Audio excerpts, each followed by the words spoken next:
வங்கதேசத்தில் இந்துக்களுக்கு எதிராக நிகழ்ந்து வரும் சம்பவத்தை கண்டித்து சென்னை எழும்பூர் ராஜரத்னம் மைதானம் அருகில் போராட்டத்தில் ஈடுபட்ட வங்கதேச இந்து உரிமை மீட்பு குழுவினரை போலீசார் கைது செய்துள்ளனர். இதுகுறித்த கூடுதல் விவரங்களை எமது செய்தியாளர் ஸ்ரீ சந்தோஷ் வழங்க கேட்கலாம். ஸ்ரீ சந்தோஷ், கூடுதல் தகவல்கள்.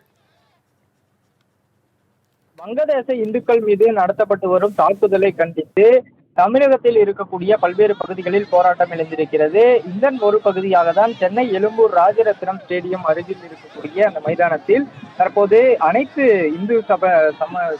இந்து மக்கள் அமைப்பினரும் அதே போல பாஜகவினர் சேர்ந்தவரும் தற்போது போராட்டத்தில் ஈடுபட்டு வந்தனர். போராட்டத்தில் ஈடுபட்டவர்களை குண்டுக்கட்டாக காவல்துறையினர் கைது செய்திருக்கக்கூடிய சம்பவம் இந்த பகுதியில் பெரும் பரபரப்பை ஏற்படுத்தி இருக்கிறது.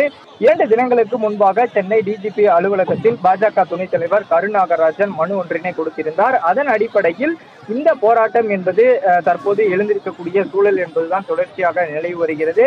இந்து மக்களினுடைய உரிமைகள் மீட்கப்பட வேண்டும் என்றும் சிறுபான்மை இந்து மக்கள் பாதுகாக்கப்பட வேண்டும் என்றும் இந்த போராட்டத்தின் வாயிலாக தற்போது இந்த போராட்டத்தினை துவங்கி இருக்கின்றனர்.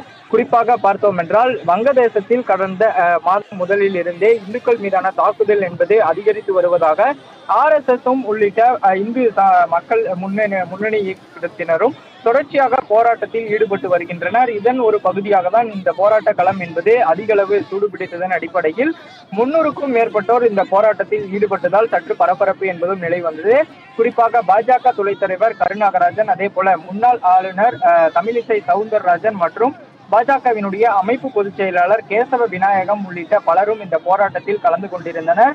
அனைவரையுமே போலீசார் காவல்துறையினர் தொடர்ச்சியாக கைது செய்திருக்கக்கூடிய சம்பவம் என்பது தொடர்ச்சியாக இந்த சம்பவத்தில் ஒரு பெரும் பரபரப்பை ஏற்படுத்தியிருக்கிறது. வங்கதேசத்தில் இருக்கக்கூடிய 17 கோடி மக்கள் தொகையில் 8% பேர் இந்து மக்கள் தான் இருக்கின்றனர். குறிப்பாக கடந்த ஆகஸ்ட் 5ஆம் தேதி பிரதமர் பதவியை ஷேக் ஹசீனா ராஜினாமா செய்ததை தொடர்ந்து வங்கதேசத்தின் இடைக்கால பிரதமராக முகமது யூனஸ் பதவியேற்ற உள்ள சிறுபான்மை மக்கள் மீது 200க்கும் மேற்பட்டோர் மீது தாக்குதல் நடத்தியிருக்கக்கூடிய சம்பவம் என்பது கடந்த சில நாட்களாகவே உலகை திரும்ப பார்க்க வைத்தது. இந்த நிலையில்தான் இந்துக்கள் மீதான தாக்குதலை வங்கதேச அரசு அமைதியாக வேடிக்கை பார்க்கிறது என்றும் RSS அமைப்பு கண்டனம் என்பதனையும் தொடர்ந்திருந்தனர். அதன் தொடர்பாக அந்த அமைப்பினுடைய பொதுச் செயலாளர் தத்தாத்ரேயா சோபலே உள்ளிட்டவரும் தொடர்ச்சியாக போராட்டத்தில் ஈடுபட்டிருந்தார். வங்கதேசத்தில் இந்துக்கள், பெண்கள் மற்றும் பிற சிறுபான்மையினர் மீது இஸ்லாமிய அடிப்படைவாதிகள் நடத்தும் தாக்குதல், கொலைகள் என்பது மிகவும் கவலை அளிப்பதாகவும் RSS அமைப்பிலிருந்து தெரிவித்திருந்தனர்.